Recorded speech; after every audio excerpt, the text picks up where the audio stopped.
Welcome to Ultimate DIY, where you learn to be your own handyman. And today we are going to take a look at a GE load center. This is the one that uses the THQL breakers.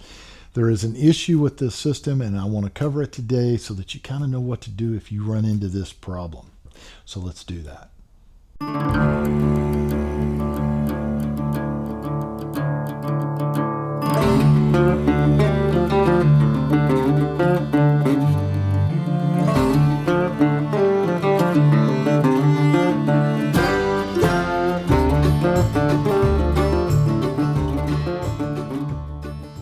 Overall, great system. I don't know if you're familiar with ABB, but General Electric is now ABB. They are a good quality made system, and I've never had issues before with GE except for this one problem.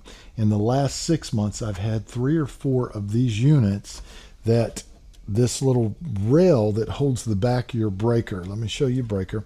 You have the clip. The clip goes onto that rail and then slides over the blade. Well, this little rail is where the problem is. This particular unit, straight out of the box, brand new. I have the box right here, and this rail just comes out, and it's not supposed to do that. There is a piece of plastic. It's a little tab right here, and it has a hook on that tab. It is supposed to be in there, and you push that in and it clips into place. Well, do you have to take the unit back? Can you make this work? And I'm going to tell you, I've taken a few of them back, and I seem to have the same problem with most of them.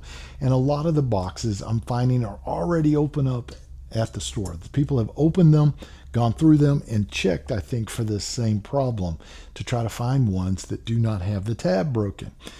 So let me point out to you how it works. You're not going to pull that. It's going to push against it this way. So when I put this on, I push against it, and I'm going to slide the blade into place right here. And there we go. We are on. Now that works fine. The problem is when you get the wires in and you've got a whole bunch of them, it wants to pull away. Now I will point out that once you put on your cover is going to push against these and hold them into place.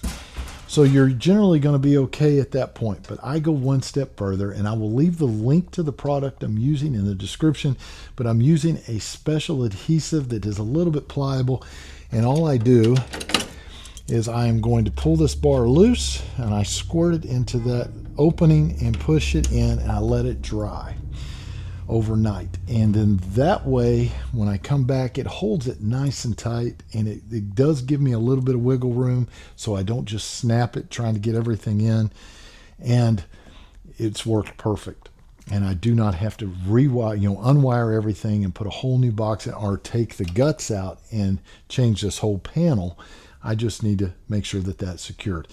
Now, I tried other things like using a little metal clip here and things like that, but it's in the way, and then you run into the issue of bonding and stuff like that, even though this is not an electrical component on this side.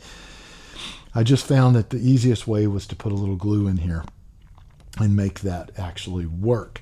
Now, another thing, if you're in a crunch and this has come loose and you're having a problem, remember you can load everything on this side if you need to, or all the main breakers on this side, while you're letting that glue dry, and then come back and reinstall the other ones.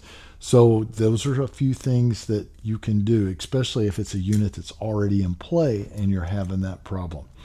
So I do think that's a problem with the actual construction, and hopefully they address that and fix that relatively quickly. But just remember, your system will work even if that can pull out. It's just make sure your wires are pushed back and turned, and it won't put extra pressure causing it to flip out and move. So you don't have to take the whole unit off to fix that. So hopefully this helps. If you're not a subscriber, please consider subscribing. Hit that little bell notification button so you know about all of our upcoming videos as we release them. And we'll see you guys on the next one.